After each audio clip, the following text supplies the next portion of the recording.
Hello, everyone.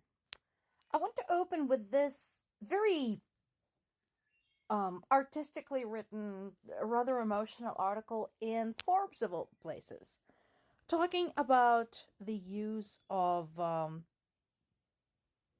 ATACMS rockets that U.S. had supplied to Ukraine.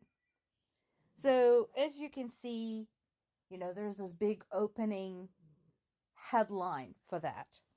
And then they proceed to talk about, what was happening and where and so on and so forth. So here is the question. Before anyone starts wailing and screeching, but it's unfair, this was just not very gentlemanly, and whether these particular types of munitions should have been used, let's ask a more important question. What were these soldiers doing there? This particular incident took place in Kuban, a settlement in the Luhansk region of Ukraine. So, what were hundreds of Russian soldiers doing there? Of course, we all know the answer. They were there preparing to kill Ukrainians. So, this whole incident could have been avoided had they not been there. And for them not to be there, Russia would have had to not invaded Ukraine. It's really that simple. So, going forward, as Ukraine starts getting more help from the US, from the EU, before anyone so much as squeaks, but should they be using these weapons? Should they be using those weapons? Should they be doing this, this, and that? Remember to ask yourself the questions. What were the Russian troops doing there?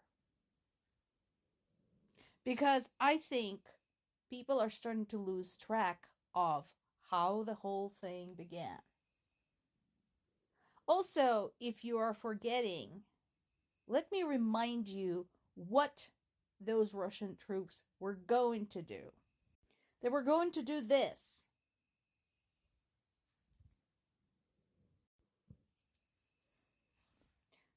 This was actually not the worst attack against Ukrainian civilians, but just one of hundreds and hundreds. In this particular case, it was in Kharkiv. We had 3 people wounded, and that included a woman and a child.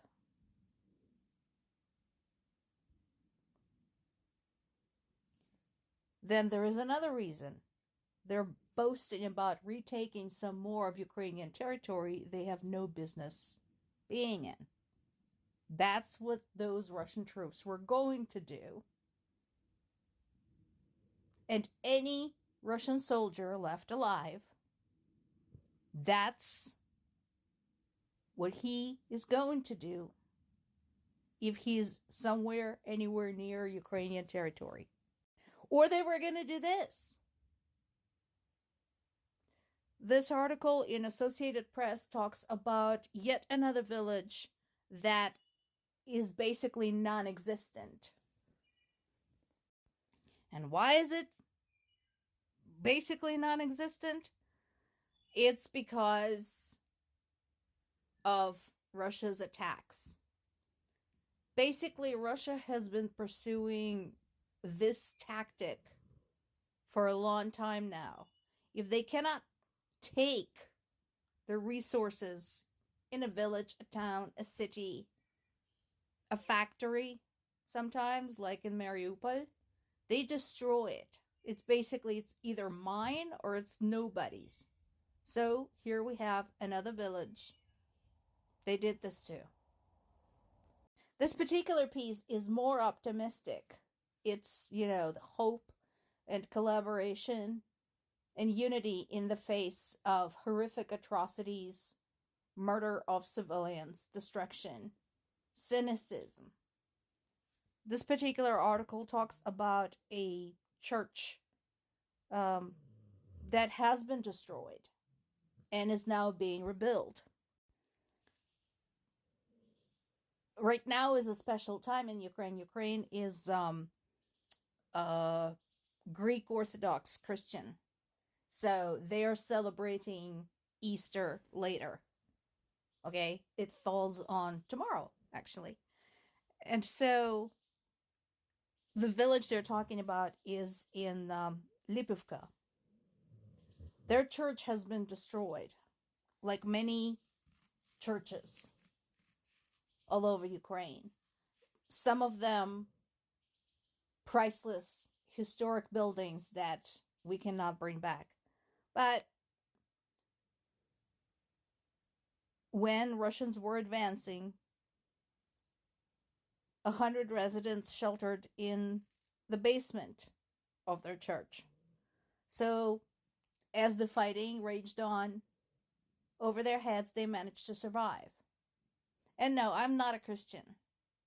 I have a faith. It is my own faith.